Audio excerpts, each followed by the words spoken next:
Hi everyone, and good morning, and also Happy New Year. I don't know if you were around for our first live stream of the year. 2 weeks ago, we did a morning coffee catch up, but today is our first live AMA of 2021.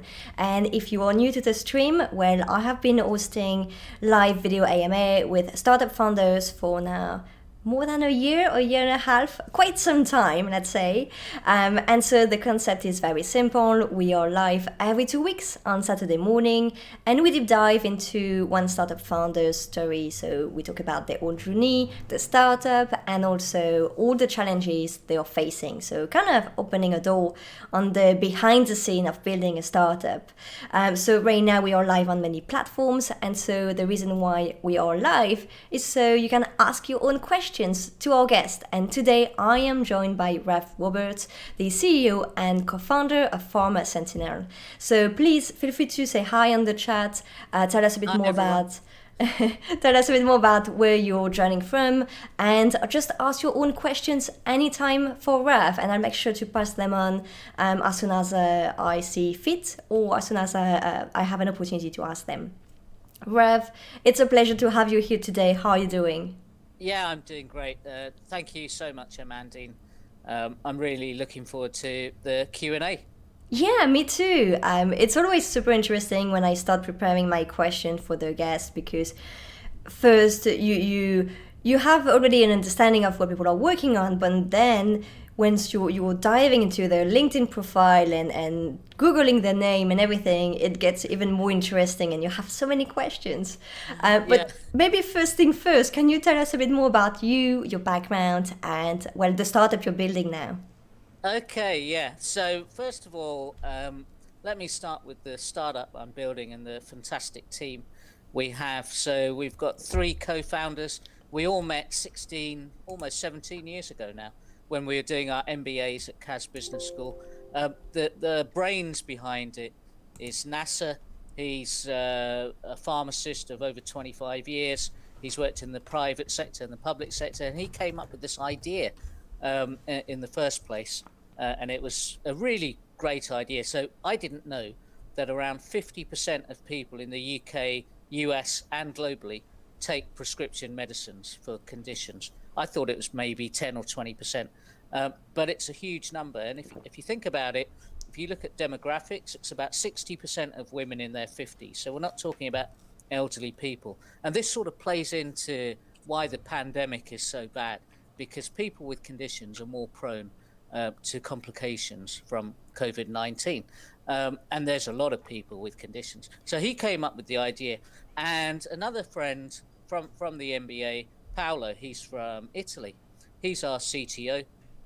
He's been working with technology, mobile, Internet of Things, artificial intelligence for 25 years. I mean, I think he's listening, but you can pardon me for saying so. He's a bit of a geek, right?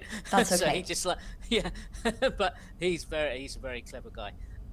And then we've got a superb team around that. We've got actually our artificial intelligence team in Italy, led by Marco. I'm not sure if he's listening, but a fantastic team, great people. We've got our development team in India, and they're not all in one place, right? There's six of them, uh, Android developer, Apple iOS developer, and even more. We've got a brilliant bunch of advisors in the US, the UK, Dr. Annabelle Painter, Brenda King, MBE, who's just leading our diversity efforts, which is so important. And I'll come on to that later. Dr.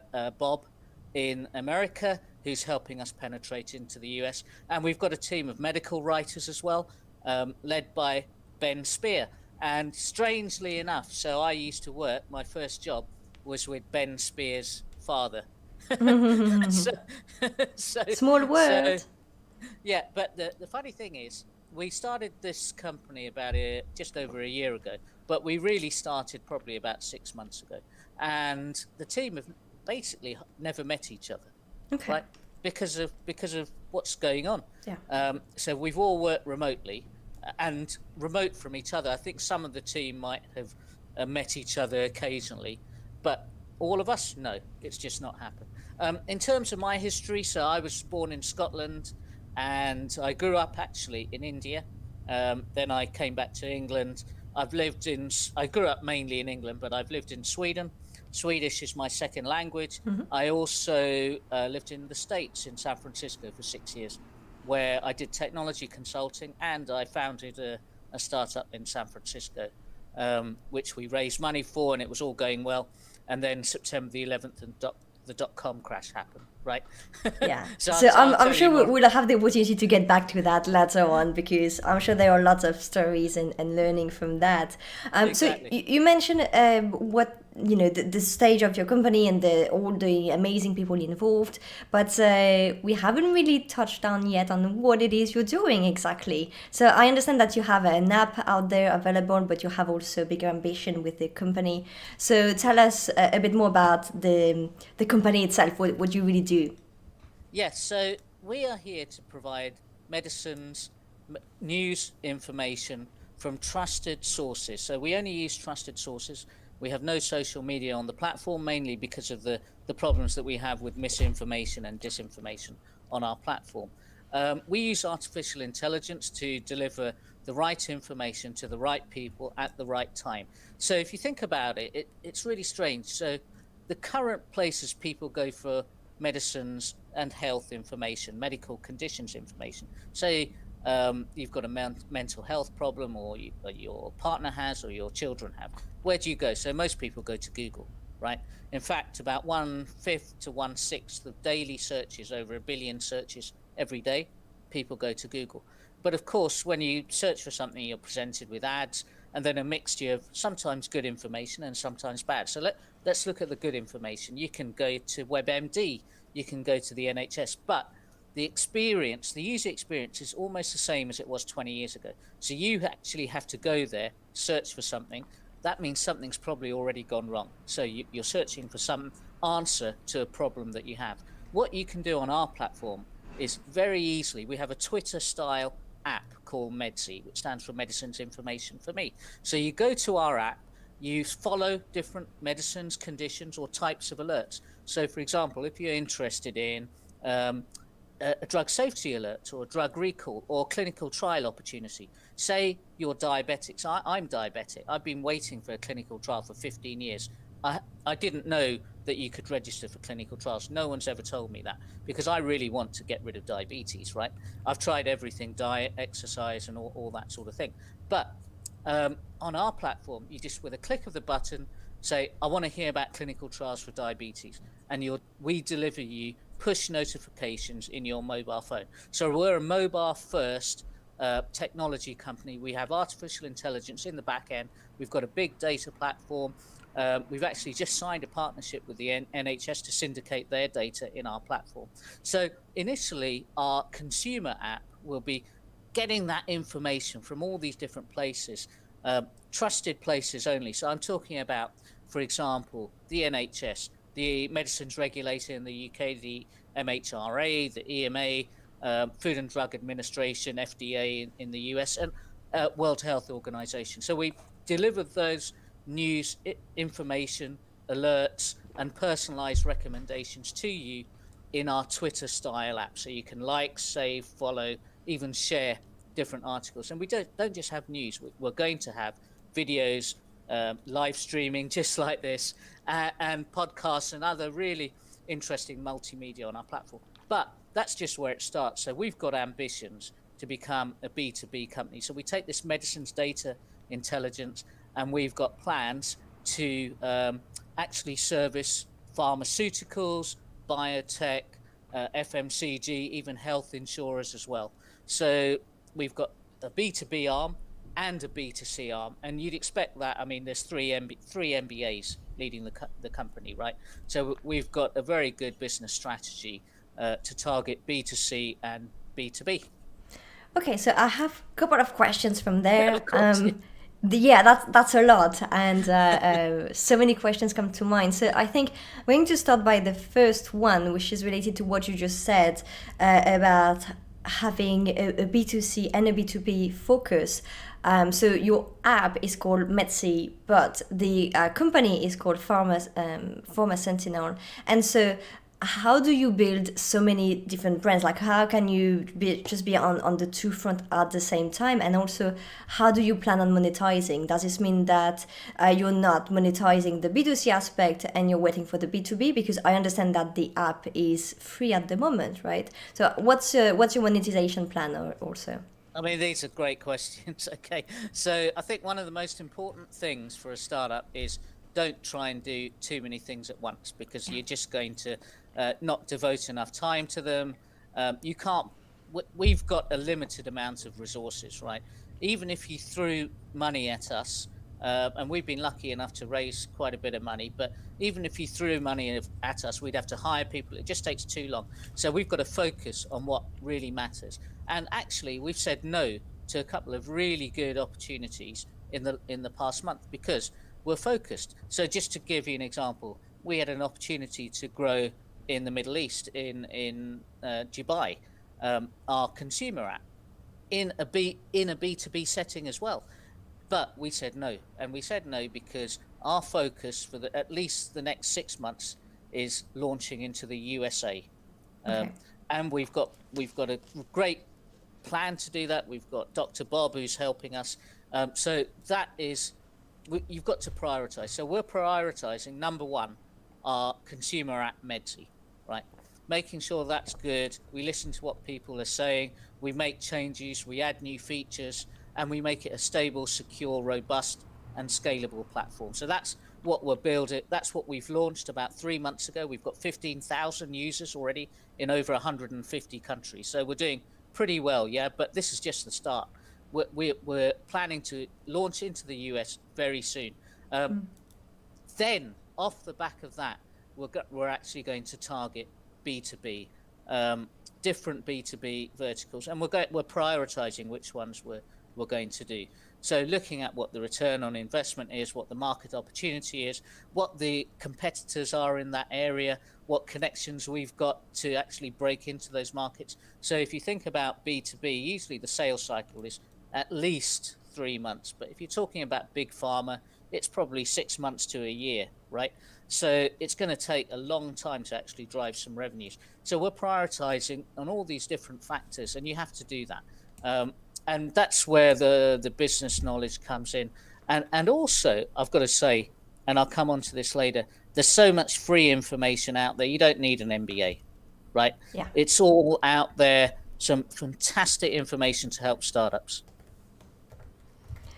Yes, but in terms of monetization, what's the benefits for the B2B, and how do you monetize the B2C? Because I understand that the your market and the core of your business is all around data, right? So you are making sure that the data you're sharing with your users are relevant, and that's kind of the reason why people will download the app. So if you're in the business of data, people may think that you are selling your users data, right? So is that the way you're making money, or not at all?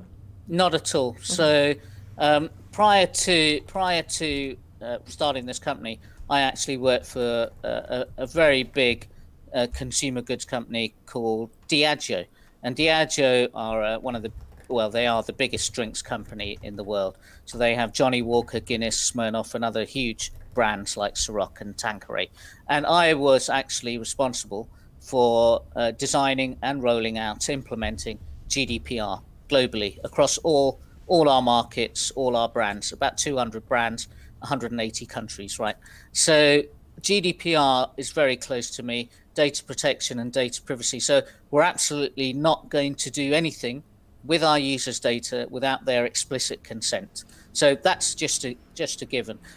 What we do, so I'll just talk about how we monetize. On the B2C side, we will be start showing very proper and very carefully controlled advertising on our platform, just like Twitter does. We'll have promoted posts in our feed. So, for example, we might have a promoted post from a medicines regulator saying, what do you think about the vaccine rollout, for example, right? The NHS could put a promoted post out there. We're also going to have a subscription service with enhanced analytics, faster alerts as well, and that's launching in the next 6 months. So that's on our consumer platform. In terms of the B2B audience, there's two different aspects that we're going to monetize, two distinct products. One of them is medicines data intelligence. So we've got all these users from all over the world. We're going to aggregate that data, anonymize it, and then we're going to package it up, sell it software as a service, data as a service, you could say, to different pharma, biotech, and other companies. As well as that, we are actually going to deliver a white label version of our service. And this is where the US and the Middle East opportunity was looking. So in the Middle East, it was a white label. So that means branded as someone else for a health service provider in Dubai. They've got 2,000 doctors and they wanted to deliver our medicines, news information, health alerts, medical conditions alerts, clinical trial updates, clinical trial opportunities. They want to know what's going on. And currently their doctors need to go to, 10, 20, 30 different sources. Here, it's all in one app. It constantly updates throughout the day and it will be branded with their brand. Similarly, in the US, we are working with one of the major health insurers there. And what we're looking to do is white label our product to give to their members. They've got several million members. And what they want to do is actually provide our medicines data, medicines alerts to help people manage the side effects of the drugs that they're taking. And people take a lot of prescription drugs. Not only that, they mix it with vitamins and other supplements. They don't even know, for example, I didn't know until we started doing research for this app, that I couldn't drink grapefruit juice with one of the medicines that I take, a statin. Yeah, it's very dangerous. And I was drinking grapefruit juice, right? But our app will warn you about these things. So by stopping helping to stop side effects, we can actually reduce the number of people going to accident and emergency, so critical emergencies in hospitals. And about 5% of hospital admissions in the US and the UK are due to side effects, people not taking notice of them, and there's a catastrophic outcome. Yeah. So that's where we can monetize. Okay, and from a user perspective, let's say when I am diabetic or something else, and I register to your app, is there a way where I can have access to the information being anonymized, like without revealing personal information? Because you have to say when you register that you have to subscribe to specific medication or specific drugs or whatever. And so you kind of have to reveal. And so even if you are going to anonymize the data to make use of it, you still have somewhere, your email, maybe your name and lots of demographics and information about you, and somewhere on your phone, something saying that you are taking this medicine or you have access to you're subscribing to specific information. Is there a way as a user to be a bit more anonymous? Without necessarily linking in any way the information? So yeah, there's several aspects to our app. You do have to register to be able to use our service, and that the main reason for that is in order for us to deliver push notifications to you, we need your mobile number. We need two-factor authentication to confirm you're a real person, right? Mm-hmm. What we're trying to avoid are bots and trolls and that sort of thing registering for our app. And then trying to bring the service down. Yeah. So we do have that information. What we do say is we don't provide that to anyone else unless you yourself want us to. For example, if you report a side effect in our app, we won't tell anyone about that side effect unless you want us to. Okay. So you want us to inform your doctor, for example, or the medicines regulator. In that case, we will do so via secure means, right? In terms of following different conditions, unfortunately, maybe not unfortunately, but what we do is actually, as well as protecting the data, we actually use your data to drive better intelligence. So, for example, if you're diabetic, there's a high likelihood that you suffer from other conditions, or you will suffer from other conditions. And we'll only know that by seeing what you're liking and following. And for example, I suffer from high cholesterol as well as being diabetic, right? So we can actually proactively warn people to look out for different aspects, different side effects, and then go and see their doctor, physician, as a proactive remedy, rather than waiting, as people do now, for something to go catastrophically wrong. Right? We don't want that to happen anymore. Yeah, no, for sure. Yeah. So yes, we do. We do know what people have liked and followed, and they do need to follow something in order to get push notifications. Unfortunately, there's no way around that. Yeah. Yeah, without compromising on the security itself of the Exactly. Yeah. application. I see. Yeah. Interestingly, you mentioned that you are planning on exploring the US and really going big in the US. When I look at your social media, I have seen that you have highlighted some ambassadors, and especially in Ghana. And I found it interesting, and I was wondering if in African country there were actually a big opportunity to democratize access to information, to medical information, and if it was one of your major markets too, even if, well, yeah, the US is big, of course. Yeah. Well, great question. So we have done very limited marketing and advertising since we launched. We only launched 3 months ago, right? Suddenly we had users in Africa, and actually one user in particular in Ghana contacted me and wanted to know more about the app. And his name was Alfred. I think he's probably on watching right now. And he's a pharmacist based in Ghana. And he told me him and his colleagues, actually, also pharmacists, they don't have this type of informed access. And our vision is to democratize medicines data to help people. Initially, it was to help people that take medicines, but there's a huge population of healthcare professionals around the world, not just in Africa, but many countries around the world, including the West, that don't have access to this quality, trusted information delivered to them in a very intuitive and engaging app, just like ours. So, in looking at Africa, it's a continent with an enormous potential, but it does take a lot of focus. We do want to explore that more. Just because of the market opportunity, and we're looking for models to do that. We could choose to franchise our operations in Ghana and then spread out from there, or in Nigeria, South Africa, Kenya. There are a number of different areas, and we've also got thousands of users across Northern Africa as well, and the Middle East. So massive opportunities in that area. If you just look at one country, though, that would be a big opportunity, right?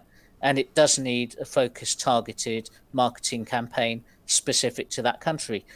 Luckily, I've got a number of years working in digital marketing for big and small companies. So I understand what it takes to penetrate into a market and the business development activities, which are really helpful. But yet again, I've got to say, all of that information is available for free for founders online.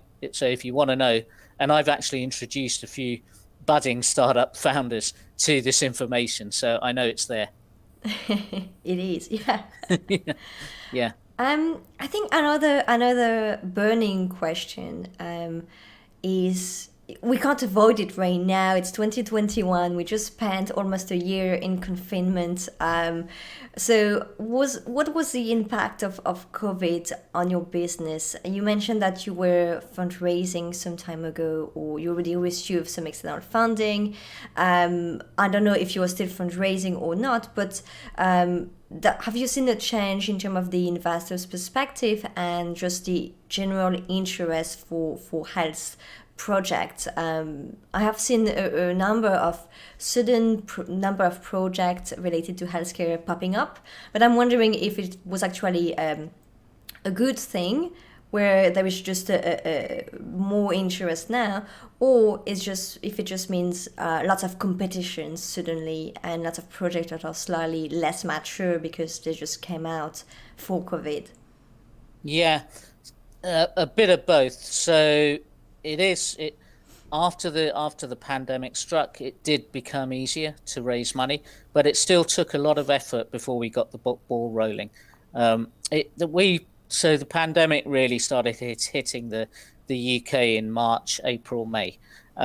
We hadn't raised any money by then, and I don't think really people understood the how long it was going to go on until it went on all summer and then through the autumn, and we actually started raising um, money. I think in August we raised our first amount, and then September, October, November, December. So in about the last 4 months, we've raised our entire fund, which pre-seed fund that we've just closed, and it did become easier.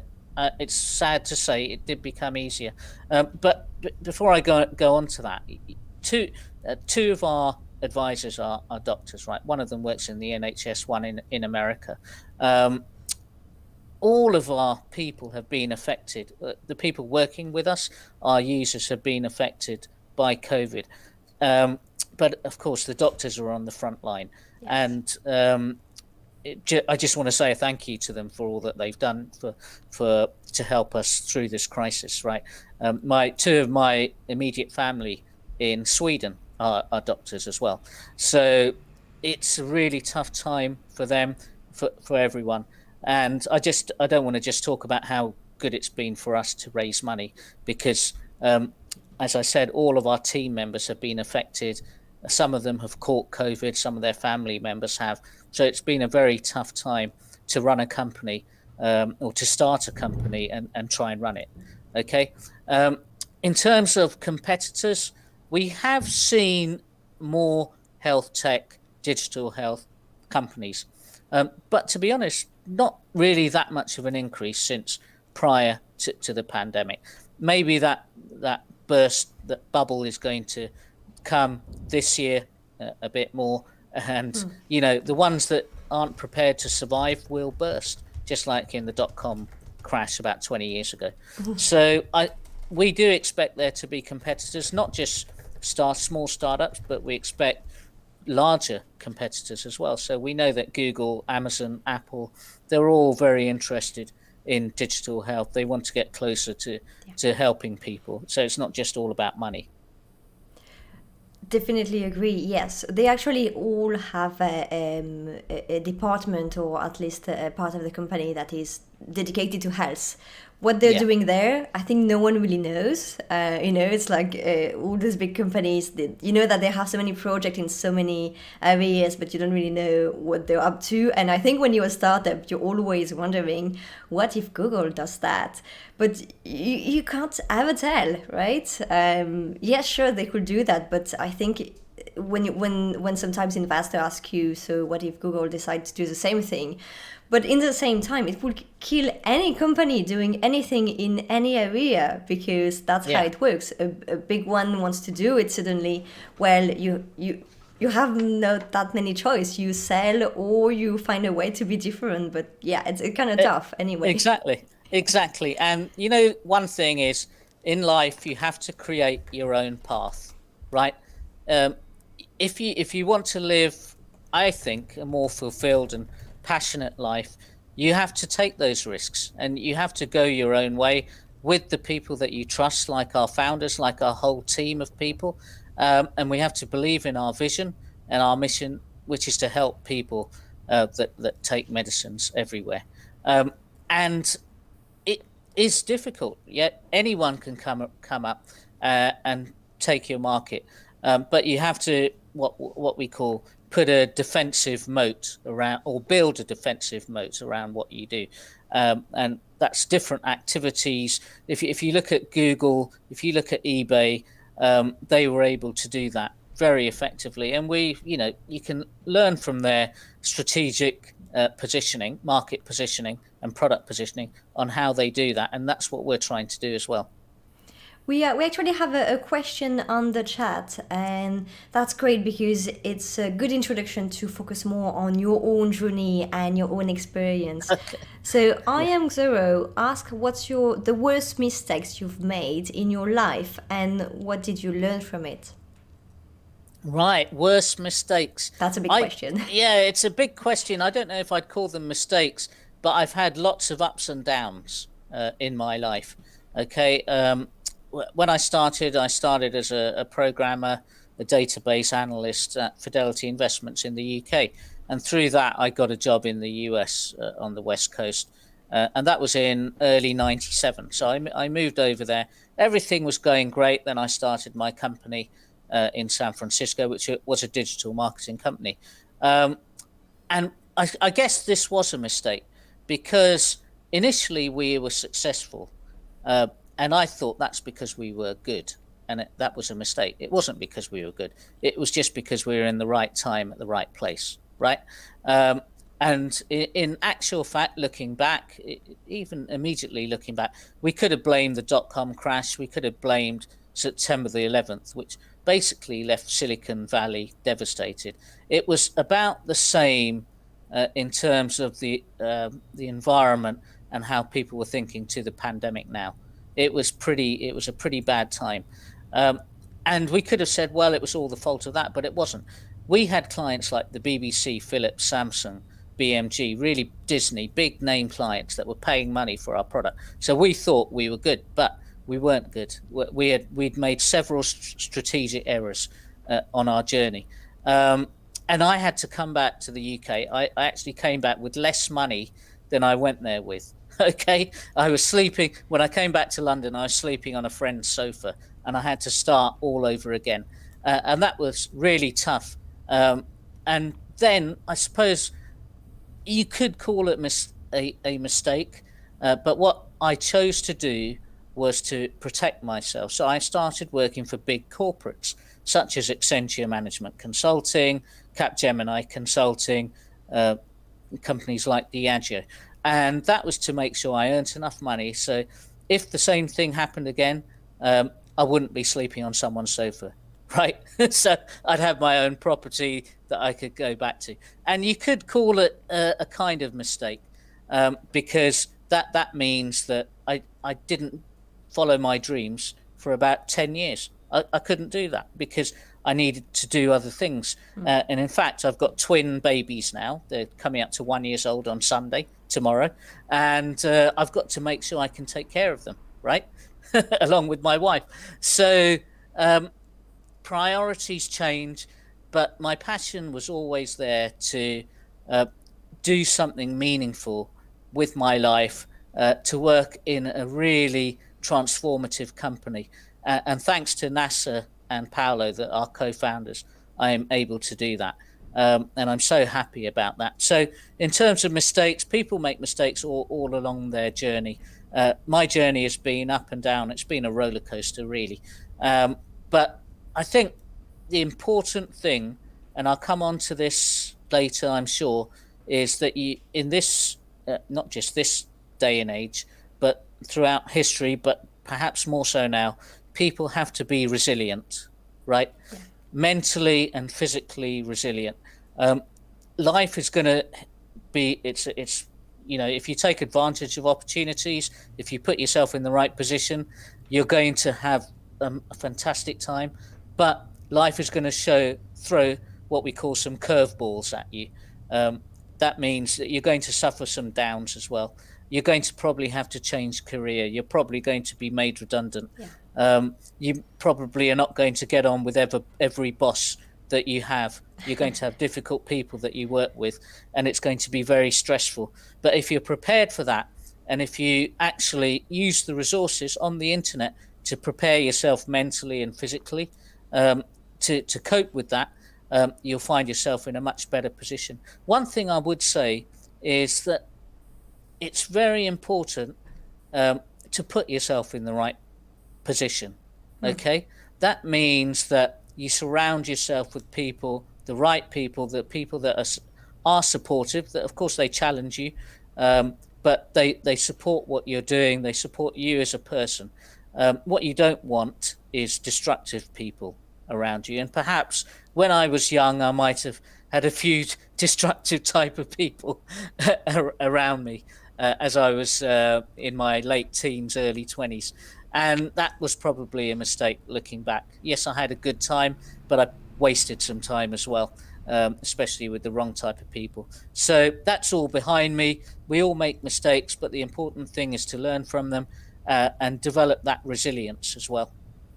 It's interesting how you talk about the importance of not wasting time. I think, well, I think it's actually not about, you can't really be wasting time because everyone has so many different experience.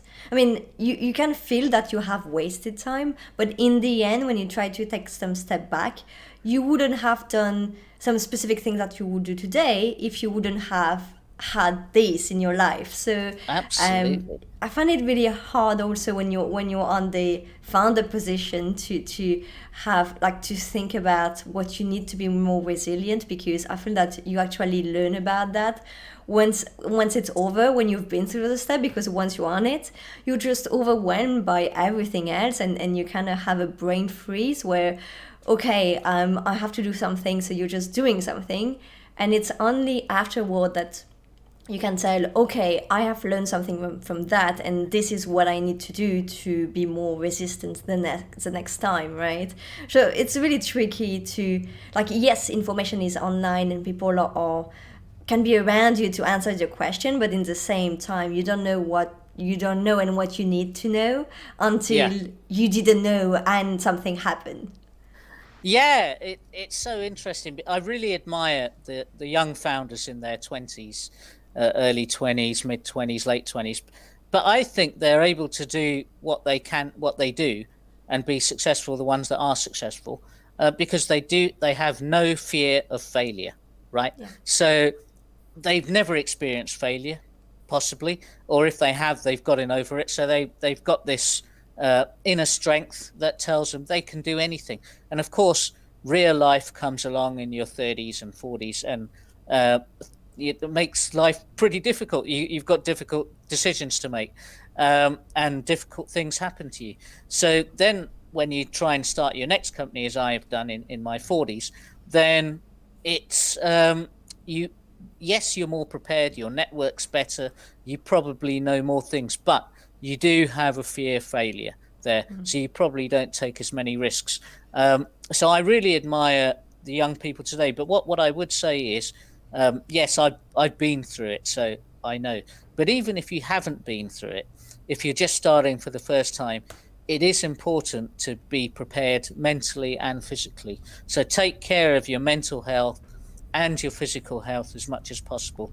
And I say that with the benefits of hindsight, uh, but I think people are more attuned to that right now because of the pandemic. Yeah, they know how important mental health and physical health is, um, just to survive. So I think hopefully we'll come out of this pandemic and there'll be an explosion of innovation and startups and people Yes. doing great things. Have no doubt about that. Yeah. What you have built several startups. You also have been the founder of an IoT platform not that long ago, before building Pharma Sentinel. And I'm wondering, what was your mindset when you decided to jump onto this new project? Because many founders I know that either have been successful or not, quite often just after one venture, they're like a bit out of energy, and they always say never again, and then they do it again. So I'm wondering about the mindset, what's going on when you actually decide to move from one venture to another, or the mindset once you had some success or some failure, you tried something, and then suddenly you think, okay, let's just jump into a new adventure again. What's the mindset behind that? Yeah, so first of all, I don't think I've been successful. Okay. I plan to be in the future, but I don't feel like I've been successful. I'm learning all the time, not just from people that are millionaires and billionaires, but from even interns that we have in our company, like Rashan. She's studying right now in university, and I'm learning from her. I'm learning from everyone every day. Um, in terms of that startup, so the IoT Internet of Things startup, that was actually with one of the co-founders. We have Paolo. So myself and Paolo, we had this Internet of Things middleware company. I won't go into the specifics; it's quite boring. But we actually sold that pretty quickly. And interestingly, I had not given up my full-time job to do that, right? So I was doing that while in my spare time and evenings and weekends with Paolo, and we sold that. We made a bit of money. This was a big decision because I'm in this full time now, and so in terms of being jaded and trying again after maybe your previous company has failed, because let's be honest, most startups fail, right? So we're talking probably, I think it's something like 90% of startups don't make it past year 3 or year 5, something like that. I don't like focusing on those figures because it just is too depressing. But I'm a very positive person. Okay, so I'll say that when my San Francisco startup failed, it took me a long time to start thinking about startups again and actually having the courage to leave a full-time position. And after I did my executive MBA in London, what was it, 13 years ago, I graduated.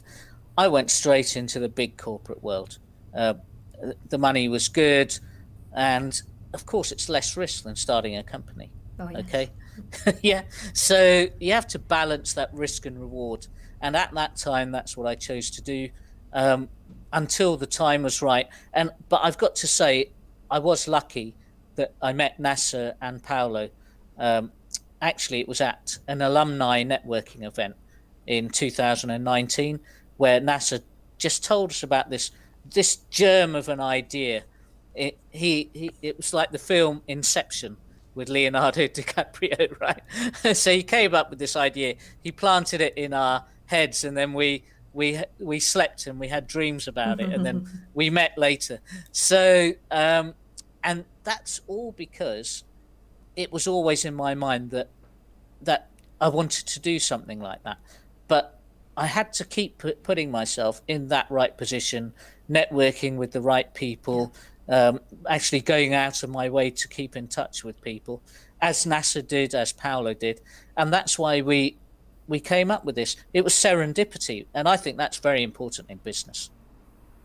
I couldn't agree more, yes. And I like what you said about balancing risks. As someone who have been taking risks many times, maybe too many times, I completely understand that you can't just live on the risk all the time. You need at some moment to just get you with yourself, get together again and just be in some kind of security bubble where that things are getting better. You can focus on yourself, grow yourself, and then get back to taking risks. But you can't just be always like in a risky situation and not knowing what's going on and what's going to happen in the coming days.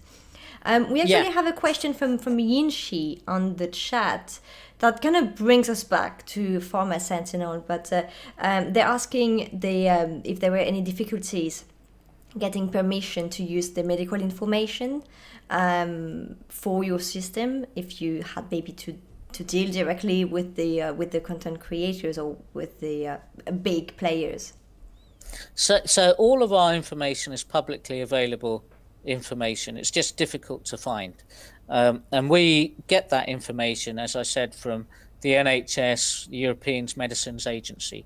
So just to give you an example, if a drug is about to be approved by the EMA, the European Medicines Agency, they actually publish that, but it's in the appendix of a paper that's very difficult to find. So we extract that information and we provide it. So it's publicly available. And we do that with all the data that we have. And we don't just take that information and put it in our platform. We actually write a synopsis about what that is, which is easy It's actually clinically correct, but so we've got medical writers doing that. But it's very easy for you to spend 1 minute or so absorbing that information. What has happened? What's the impact? What are the next steps? Okay, we've made it very simple for people to understand, and people are reading so much information now. You go to maybe WebMD, and there's a whole page of information that you have to digest, and it's quite difficult. Okay, but our app actually makes that much easier. In terms of working with other providers, information providers, we've just got an agreement with the NHS to have their content in our app, which we're very happy about. And they like the trusted nature of the advice and information. Well, not medical advice, sorry. The news and information in our app. We don't give any medical advice in our app, so we don't have to worry about that. Those regulations globally, and that they are quite onerous. They're very difficult, so we don't have to worry about that. So that's how we go about doing that. Okay, I think that answers Yinchi's question. I hope so. Okay, we covered many things, and I don't like to jump from one topic to another, but I'd like to get back to you because we covered already a lot what you're doing, and just to talk about any tips or anything that you would recommend to people starting a business right now, especially during this time. I guess the environment is very different from where you went in San Francisco a couple of years ago, or even just before the pandemic. Do you have any advice from what you've learned? And also, you mentioned that your team is completely decentralized everywhere in the world, which is something I completely love.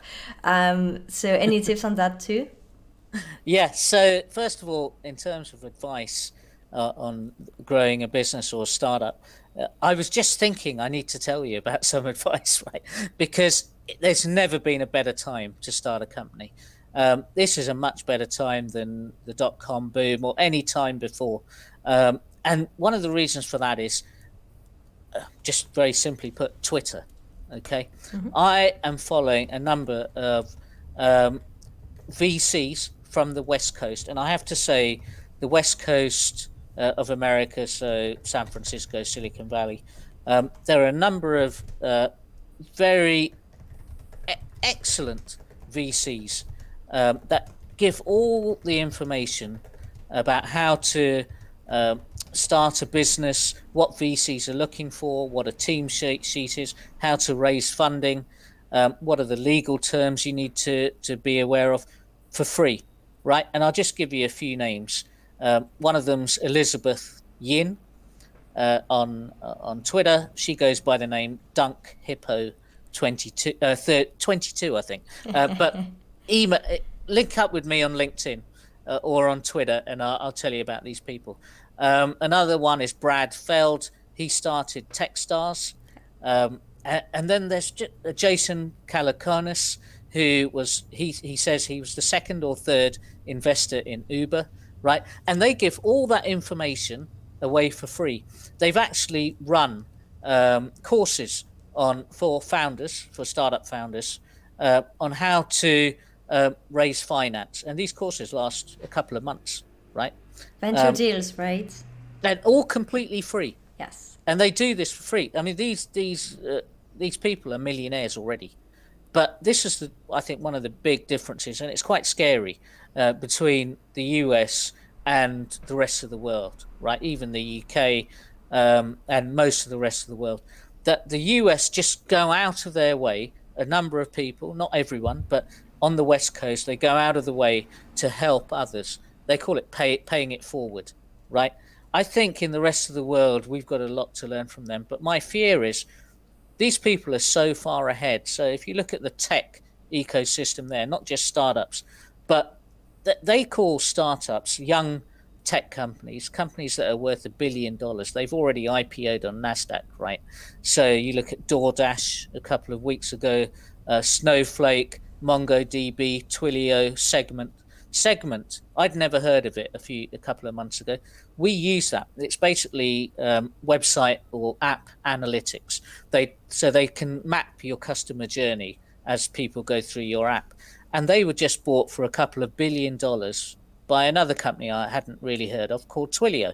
Right, all of these are US companies, and they're just powering ahead.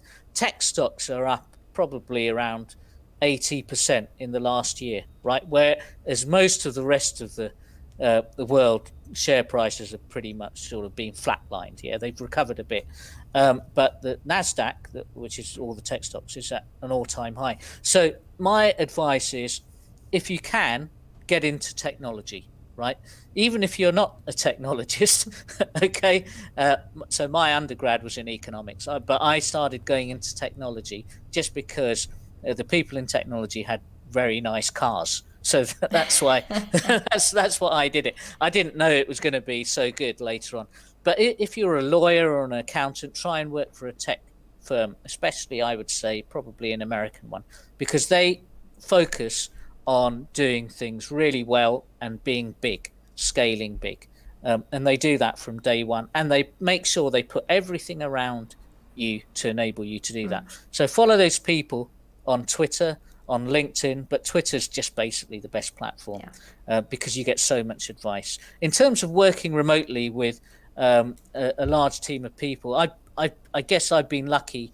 I started managing remote teams in probably 98, 99 when I lived in San Francisco. We had teams of people all over the US, and it was just more effectual. Nowadays, you've got much better ways to communicate, and I'd say communication is the key. Making sure not just people, and I don't mean making sure you know what people are doing. You should have people so you trust them. You hire the right people, you get the right people into your company. You know that they buy into your culture, they believe in your values, and you know they're going to do the right thing. But you always, especially in this pandemic, you communicate, maybe you over communicate, because it's not just about work, it's about how they're doing personally. As I said, a number of our team have been affected by COVID, and they've had last minute journeys to make to relatives that are ill. That means they've had to miss a deadline. And these things are fine, because we have to look after our people in the company. That's the number one priority. So over communicate, use WhatsApp, use Slack, use whatever you need to stay in touch. But we're lucky we've got Zoom and Teams and everything these days. There are a bunch of tools. I completely agree. I was in the same situation. I used to work in fully remote companies before, a couple of years before COVID, and it's maybe it's different because right now we are all living remotely in time of COVID, so it's not a choice, and many companies had to maybe speed up a bit some processes and not really think about the cultural aspect and everything else. But that's definitely key. And if I can just get back to what you said about the US versus Europe, I think the problem isn't necessarily the founders. It's everything else also, because even if you're a founder and you want to think big, it's very hard to you have a big gap between your ambitions and your vision and the risk investors here are willing to take. Or it's not just about investors, but it's everyone else, and so it's not the same pace. It's a different environment where it's not necessarily seen in a very positive way when you have such a big ambitions and want to go fast. It's people think that you're rushing or anything else. So it's different settings, and I think that plays a big role when we look at the startup scene between the US and Europe. Yes, Amandine, you're so right there. It's definitely not the founders, right? I think it's the whole ecosystem, and I don't mean the VCs or the angels. They're trying to do their best, but it's also the different governments that we have with all their different policies. In the west coast of the US at least, and probably maybe Texas, Boston, Massachusetts, around Harvard and MIT, New York as well, and Florida. That's an emerging tech scene as well. they've just got that support ecosystem and the drive and the passion to actually not just think big, but make it big. So we know that they've been doing it in Silicon Valley for decades, all right. Yeah. So Microsoft, Oracle, eBay, all of these companies started in Silicon Valley, and they did well. They had Stanford and Berkeley. They had the right policies and teams and VCs in Palo Alto to take ideas and make them big, right? But what we saw 20 years ago in the dot-com boom is quite a lot of companies that weren't that good, but they got money, right? Most of them failed. Now it's completely different. The tech companies there are so mature.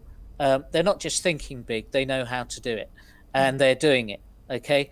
And it's a bit of a worry that our governments here in Europe are just so far behind what's happening over there. I don't think they really understand what's going on or how far ahead the west coast of America is. But we're going to have to somehow make sure that either we catch up with them or all our talent is going to go over there, right? Well, it has been happening for years. So yeah. We need to find a way to stop that or to retain our talents, because there are so many great people here. It's just when you have a choice, well, it's can be an easy choice, right? Exactly. But we do have, as you said, massive opportunities all around the rest of the world, and we've got to take advantage of those. So the US is a big market, over 300 million people, so that's why they can scale quickly. They've got one common language, pretty much a common rules framework, and they've got investors focused on dominating there and then going internationally. So it's a much easier proposition for startups there. Here you've got to pick your markets and you pick your partners and investors that you work with. I think you've got to work just a bit harder to actually do well. Yes, completely agree. Well, thank you so much, Rav. It has been such a pleasure. I don't want to take too much of your time. After all, it's Saturday morning, and you have your kid's birthday. So thank you so much for your input. This has been super interesting, and I really hope that we'll be keeping in touch really soon. I can't wait to see the next step for you and your team. Well, thank you for your time as well. It's been a pleasure, and I look forward to keeping in touch. And thank you everyone for watching. Thanks, and thanks everyone for watching indeed. The video of today will be available on my YouTube channel on Monday afternoon. I'll post it everywhere anyway, but it will be live then. And I've been quite busy these days, but I'm working on a couple of additional videos, ad hoc videos, additionally to the live AMAs. The next AMA will be in 2 weeks. We'll have another guest, and that is going to be quite interesting, and we're going to talk to someone based in Germany. So we haven't yet done that. We have been reaching out to people outside of the UK, and we've been quite far away on the globe, but not yet Germany, where everyone is moving right now. So that will be interesting too. Thank you very much for joining us today. If you have any further question, if you want to reach out, feel free to reach out on social media. Rav, I've put your Twitter on the screen. But if anyone else wants to ask question, I'm sure they can find you on other platforms. You were quite easy to find, so that's okay. Some people are harder to find. Yeah. I'm active on LinkedIn and Twitter especially. So please do reach out there. And it's interesting because most of our investors, even though we're a UK company, are not from the UK. And we've got people from Germany, Italy, and America, and Dubai as well. So I'd be very interested in what your German person has to say. Fantastic. Yes, I have also so many questions for him, so that's going to be quite interesting. I'm also always looking for new guests, so if you think of any interesting young startup, feel free to send them my way. But that's it for me, everyone. I wish you all a fantastic weekend ahead. Enjoy your Saturday. I know the weather is really crappy today, so just stay inside, stay safe, and just enjoy the day to have some me time. Thank you, everyone, and I'll see you soon. Bye. Bye.